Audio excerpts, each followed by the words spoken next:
first you would get mad in these streets, but now you don't get mad, cause now you know me.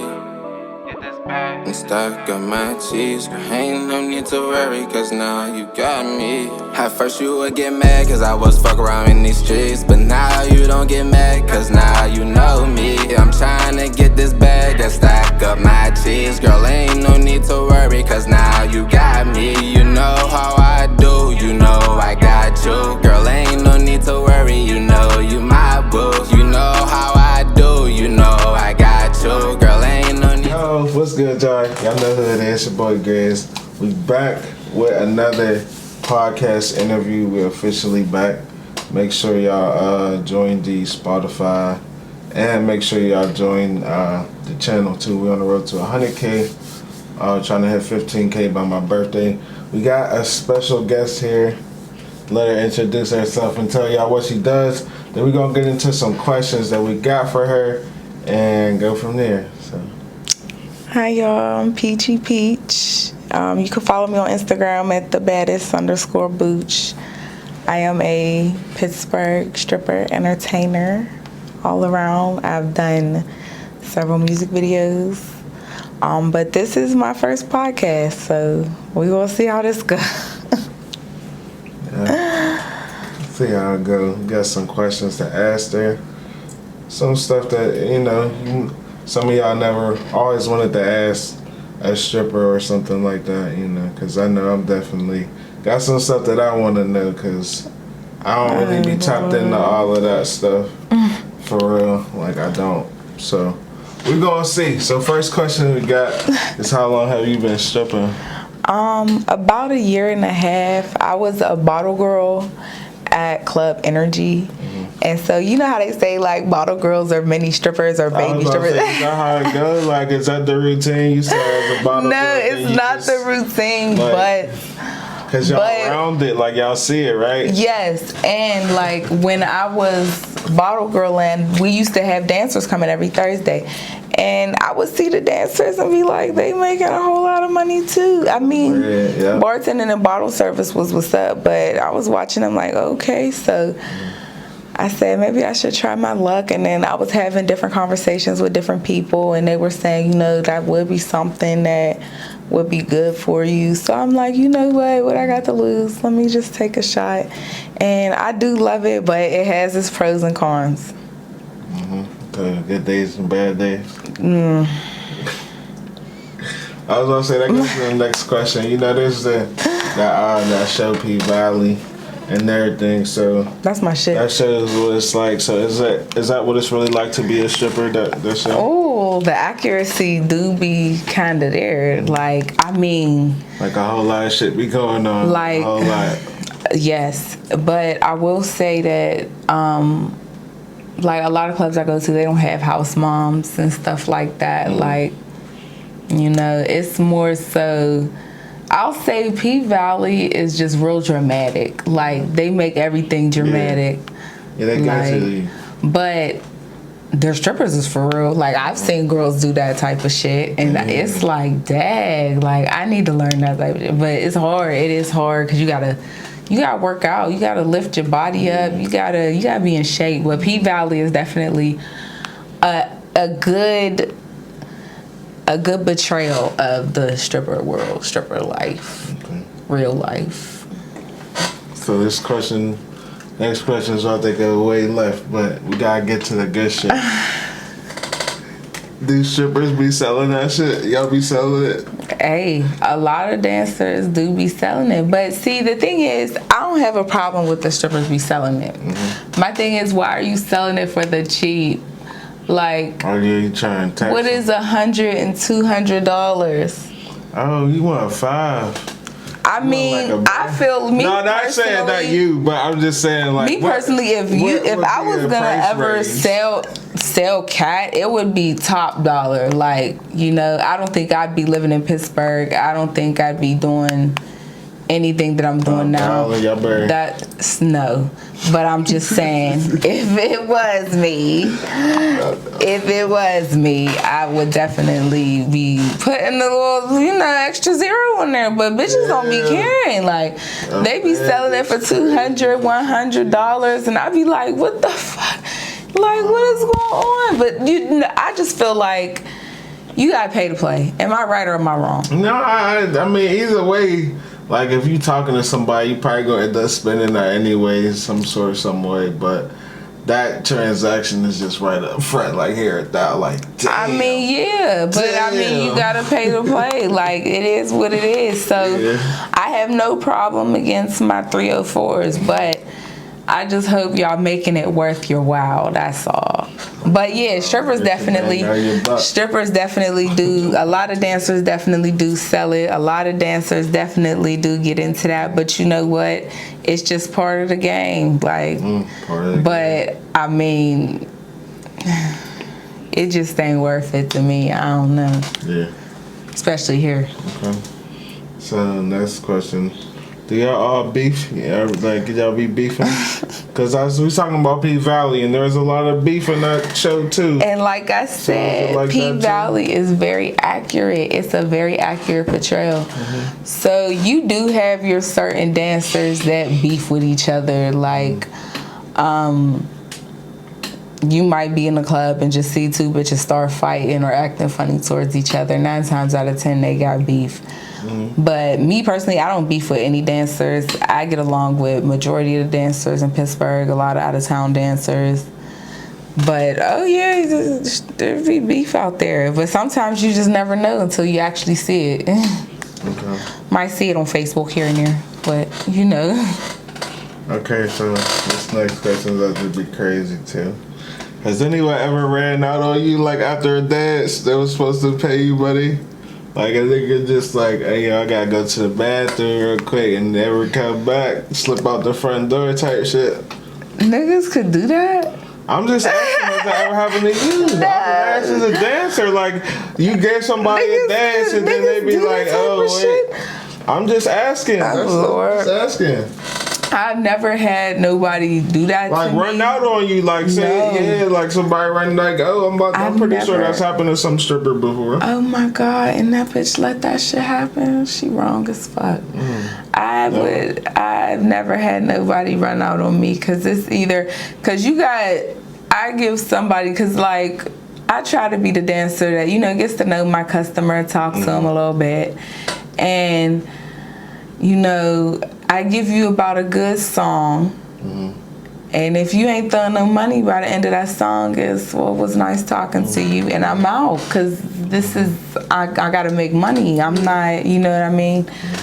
But I've never had nobody run off on me. I didn't even know niggas do that type of shit. This is crazy.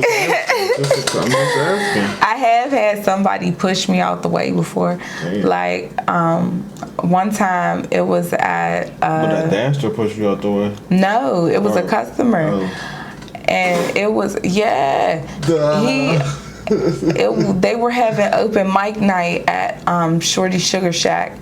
And whenever, I guess it was one of his people, the way he jumped up, I'm assuming it was one of his people. He jumped up because they started rapping. He jumped up, pushed me out the way. I'm like, okay then. Oh, damn. And so I grabbed my money and was out of there. That's why you say, they here for me. I want you there. My shit, what are you doing? What? No, he was rooting for whoever was singing. Like, that was really his girlfriend or something. I don't know. But I never had nobody run off. That's crazy. I'm gonna write that down and ask my stripper friends if that's happening. Next question. Like, when y'all dance together, do y'all have to split the money? Like, let's say it's you and another, like, y'all split that, how that work? Like, is it 50-50 or whoever gets more dances get the most money or whatever? How that work? So when it comes to splitting down the money, it's all in who is participating. Like, I have no problem splitting the money. Like, me and my dancing friend, Blue Games, we always split the money, and we never have issues. We never have no problems. We never have like no weird shit going on. But it's always like when we add other people into the equation, it starts to get weird sometimes. Like not all the time, but sometimes. And that's when it's like, okay, we just can't do this anymore. We can't dance with that person no more, or we can't make money with them no more. And that's just how it be. But majority of the time, as long as everybody is dancing and everybody's putting in all the effort of booty shaking, whatever, cartwheels, whatever the fuck they get into, I see no problem in splitting the money. But you just got to be careful who you split it down with. I'll say that. Okay. Be very vigilant who you split it down with. All right, so do y'all use the bathroom while y'all be working? How that work? Like, when you gotta go to the bathroom in the middle of dancing, do you wait or do you just like go and dance? Like, yeah. Like, me personally, I will hold that shit till I get the fuck home. Unless my stomach is real fucked up, then I gotta go. And then after that, I'm getting dressed because I don't think there's anything you can do except take a shower to get rid of that smell. But dancers do that sometimes because you know you still got to get to the money. But I mean, it's all in how they clean up after themselves. Exactly. Yeah. You got like some wet wipes or some shit. I feel like. I feel like wet wipes and baby wipes ain't even enough. Like no. I feel like you need a bath after you take a shit. I don't know, now that, yeah, but I'm talking about you just peeing, bro. Yeah, that shit. Oh, well, yeah, peeing, yeah. You need to go shower. Peeing, you can go pee and then, baby wipe, clear that up. Grind up on me after you just hell. But, that's like, shitting at work, that's a whole different ball game. I mean, but girls do it, and it's all in how you clean up afterward. Like me, I would need to take a whole shower to continue to dance because it's like you in close proximity. Yeah, you gotta let me know you do some you shit shake like that. Exactly. You shake, and then sometimes we be on our freaky girl shit, we be doing our partner shit, and she'll put her face close to my butt, and I'll be like, "Can you imagine that shit?" Oh my god, that's ignorant. That's ignorant. I could never. So me personally, I'll hold that shit till I get the fuck home. Unless, I just gotta do it, but then I'm changing right after. Ain't nobody got time for that. So, next question. Do you be getting recognized outside of work? Oh, do I? I feel like, yo, Peach. It'd be so embarrassing sometimes. Damn. One time on my son's birthday, I was with him and my goddaughter. I took them to Urban Air. And all I hear, I'm in line getting food, and I got the kids with me to make sure I'm getting what they want. And all I hear is Peaches. I'm just like, oh my God. Like, but the first time I ever got noticed was when I was a bottle girl at Club Energy. And I was in a grocery store. And she was a regular in there all the time. Like she was in there every week, and she was serving her drinks. She was always tipping. But she recognized me, and she screamed my name down the aisle so loud. I was scared for a second, but that was my very first time. And then most recently was my son's birthday. But it's so crazy because I did not know people love me like that. But it's just I don't know. And I still don't think because people be like, you really have fans, and it's like, I don't consider them fans. I like to call them my customers because they support me, they fuck with me. Like, you ain't gotta, gawk over me, even though I do like it. But I don't know. I just feel like I'm a regular person, even though I get recognized still. Like, I still live a normal life. I still do normal Pittsburgh things, like, So while stripping, have any stripper ever stolen your money? Yes. Yes. Crazy stories? The booty battle, it was Pittsburgh versus Cleveland. The booty battle. It's where we bring other dancers from other parts of town or other parts of the country, and we'll battle them. And I remember this one because it was against Cleveland. And it was when we played the Cleveland Browns in Cleveland last November. Yeah. So I come to the club and I'm late. All the Pittsburgh girls was late. I guess that was just us. I don't know. But yeah, always late. We all showed up late. That's why we kind of lost the booty battle. Dang, I wasn't holding it down. Not for real. Let the city down. No. So I had like 100 ones. I had a stack of hundreds tucked in my pink Telfar bag. I got this big ass pink bag. Everybody know me. Y'all see me with that pink bag. I got that big ass pink bag. It's tucked in the bottom. And somebody wanted some ones. And I'm like, okay, let me go get you some. So I go in there and like, they're gone. Oh. So whoever had to go in my bag dug to the bottom and got the ones. So I feel like they tried to say it was an out of town dancer, but I strongly feel like it was an in town dancer.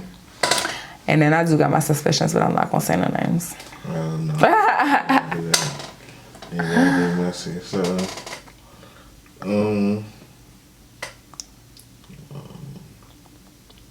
let's see. All right, what's dating like while being a stripper? Non-existent. It's non-existent. It's so hard to date. Yeah. Like, cause you'll meet a nigga and he'll be so perfect for you. He'll be the one. You'll love him, whatever the case is, and then all of a sudden I can't take you being a dancer. And it's like, oh, but you knew this is what I do. You knew this is what I get into. Like, and then it's like you'll meet a nigga and me personally, I never would do this, but you'll meet a nigga and he'll sell you a dream, and before you know it, you stopping dancing and switching your whole life and just changing up. And, you know, it's so hard to date because it's like, ain't nobody really fucking with you how you really want them to because of how you dance. You know, so the best suggestions I got for that type of shit is just to not date. Like, just do you. Just, you know what I mean? Just worry about yourself. Like, I feel like that's the best thing for you because you never want all the messy shit. Like, your nigga coming into the club and dragging you off the stage, and your nigga coming to the club and causing a scene outside. Like, you don't never want that messy shit to happen. And that shit do happen. That shit do happen. But, I mean, I think it's just best you don't date. But it's terrible even trying. Yeah. Okay. So, you ever got in a fight with a stripper? I never ever fought in the stripper life because I never had no issues with no money. Now, the closest I came to a fight was when I wasn't even dancing. I wasn't working. I was just there having fun. I was at this after hour. And while I was there having fun, I was making money. So I had it all piled up at the bottom of the pole, you know, because I didn't have a money bag because I didn't plan on working. So I had it all piled up, and this girl come and she swooped like her hand and grabbed a handful and tries to walk out. I was on her fucking ass. I walked right behind her to that door and I said, "Where do you think you're going?" And she was like she was really just trying to justify why taking the money was right. So I'm trying to get it out of her hand like, no. And so the owner. All right, we got one more question. What's your end goal for stripping?